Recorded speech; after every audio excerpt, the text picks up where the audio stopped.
আসসালামু আলাইকুম সুপ্রিয় দর্শক, আমার ভিডিও স্ক্রিনে দেখতে পাচ্ছেন হলস্টাইন ফ্রিজিয়ান গাই গরু। এটি আমাদের কিনে একটি গরু, আমি দালালের কাছ থেকে কিনে লালন পালন করতেছি। অনেক টাকা দিয়ে কিনছি, ছোটো বাচ্চা সহ নিয়েছিলাম গাই গরুটি। ছোটো বাচ্চা নিয়েছিলাম, 1-1.5 মাসের বাচ্চা নিয়েছিলাম। আর ওই যে কোনায় আর একটি এড়ি গরু আছে। এই তো মূলত এই গরুগুলো নিয়ে আমার ছোট একটি ফার্ম।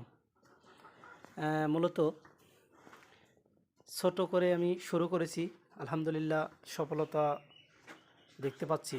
তো আপনারা শুরু করতে পারেন ছোট করে, আপনাদেরও সফলতা আসবে ইনশাল্লাহ। প্রথমত আমি এই গরুটি বাচ্চা অবস্থায় নিয়ে এসে 14-15 কেজি বা 14-15 লিটার দুধ দিত ফ্রিজিয়ান হলস্টাইন গরুটি, গাই গরুটি দেখতে পাচ্ছেন আমার ভিডিও স্ক্রিনে। অনেক বড় গরুটি। তো এই গরু খাবার অনেক লাগে, যেটা মূলত প্রধান বিষয়।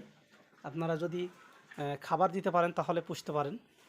গাই গরুর মূলত খাবার বেশি লাগে, আর যদি খাবার পর্যাপ্ত পরিমাণ দিতে পারেন তাহলে পুষতে পারবেন। আর পাশাপাশি জমিতে ঘাস করা লাগবে, আপনার বিচুলি ঘাস, এগুলোই হচ্ছে গরুর প্রধান খাদ্য। দেখতে পাচ্ছেন বাছুরটির বয়স 10 থেকে 11 মাস বয়স, অনেক বড় হয়ে গেছে। তো আমার ব্যবসার পাশাপাশি এই গরুগুলি আমি লালন পালন করি।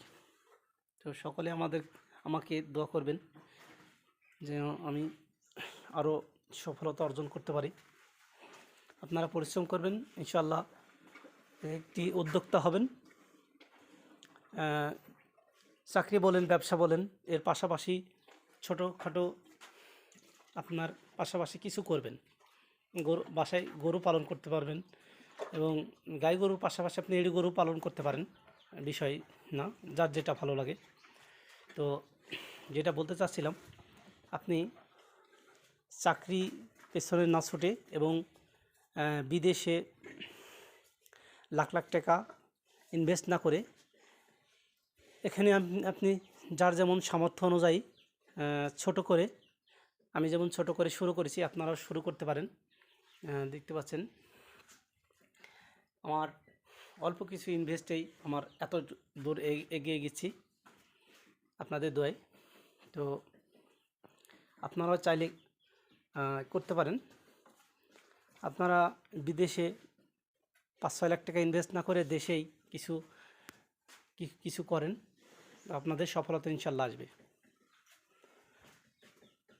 আর দেশে ইনভেস্ট করলে আপনার টাকা মান নাই, বিদেশে আপনার দালালের হাতে মায়েরও যেতে পারে। এটাই কারণ। আপনারা কষ্ট করবেন, পরিশ্রম করবেন, ইনশাল্লাহ সফলতা আসবে। তো আমার ভিডিওটা এ পর্যন্তই। আমার জন্য দোয়া করবেন, লাইক কমেন্ট শেয়ার করবেন। সকলকে ধন্যবাদ। আসসালামু আলাইকুম।